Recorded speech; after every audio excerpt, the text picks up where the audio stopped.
Ilmselt ei ole see mingi uudis, et ma olen suur tarbesõidukite fänn ja kui ma kuulsin, et Kial on uus täiselektriline kaubik tulemas, siis loomulikult ei saanud ma võimalust kasutamata jätta ja kohe enda nimi proovisõidu nimekirja lisada. Kaubikud, mis Kial olid ikkagi väga ammu, et Kia PV5 on meie jaoks väga uus ja põnev mudel ja kindlasti selline uus väljakutse.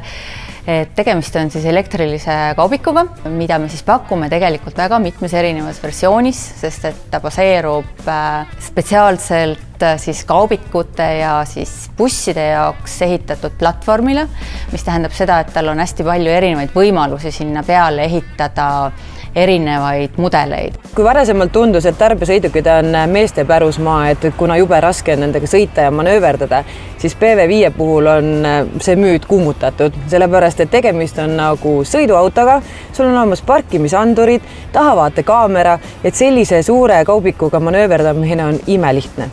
Uue Kia PV5 välimus on selline mitte väga tavapärane sellisele tarbesõidukile, et ta näeb selline futuristlik välja. Kui sa soovid oma ettevõtte logosidki siia kleepida näiteks, siis see pilku püüab kindlasti linnapildis mitte ainult su logod, vaid tänu sellele ka, et see kogu see kaubiku välimus on selline teistsugune.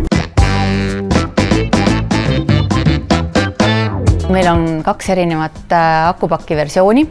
Väiksem 58 kW-tunnine ja suurem 72 kW-tunnine ning siis läbisõidu ulatused on siis vastavalt 297 ja 416 kilomeetrit, mis on siis VLTP järgi mõõdetud.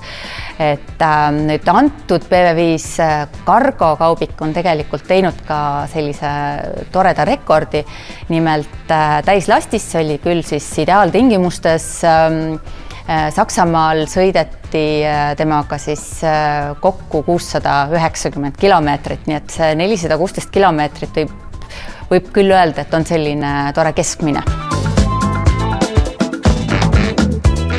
Kia PV5 on hästi ruumikas. Võib-olla väljas paistes ei saagi aru, kui palju siin tegelikult ruumi on, aga nagu näha, siis ruumi on küll. See mahub 2 euro alust.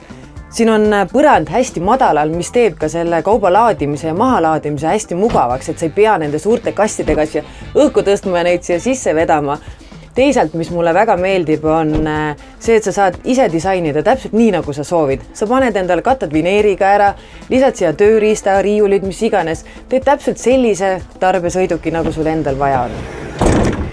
Kia PV5 on väga hästi kõik asjad läbi mõelnud. Ka selle, et sa saad näiteks kõigest 300 euro eest selle suurusjärk tellida enda kaubikule lisaukse, mis teeb transportimise hästi mugavaks. Sa ei pea vaatama, kuidapidi su auto seal asetseb, et kummast uksest sa nüüd kaupa saad võtta, vaid pargid auto sinna, kuhu tahad, võtad kas sealt poolt välja või siit poolt välja kauba. Selle auto puhul on mõeldud ka tööandja peale. Nimelt, kui su autojuhil juhtub väikene äpardus, sõidab ninaga kuskile, kuhu ta sõitma ei peaks, siis sa ei pea tervet stanget ega pea tervet tiiba ära vahetama, kui on selline pisike kõks, sest see esiosa koosneb väga paljudest erinevatest pisikestest detailidest ja see teeb ka selle remondi hästi kiireks ja mugavaks. Et me räägime täna küll kaubikust, aga tegelikult see ei ole pelgalt töömasin, et kui nüüd istmetega versioon ka tuleb, et siis see on ju ideaalne suure pere auto.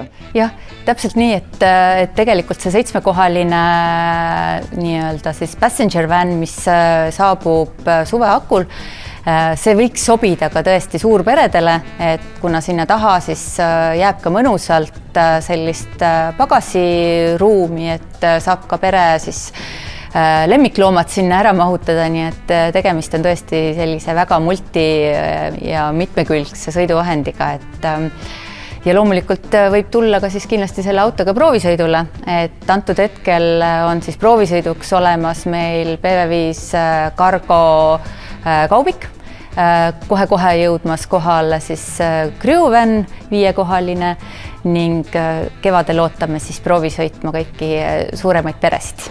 Kokkuvõttes võib küll öelda, et minu arust on tegemist kõige kompaktsema ja hästi välja mõeldud väikese elektrilise kaubikuga meie turul.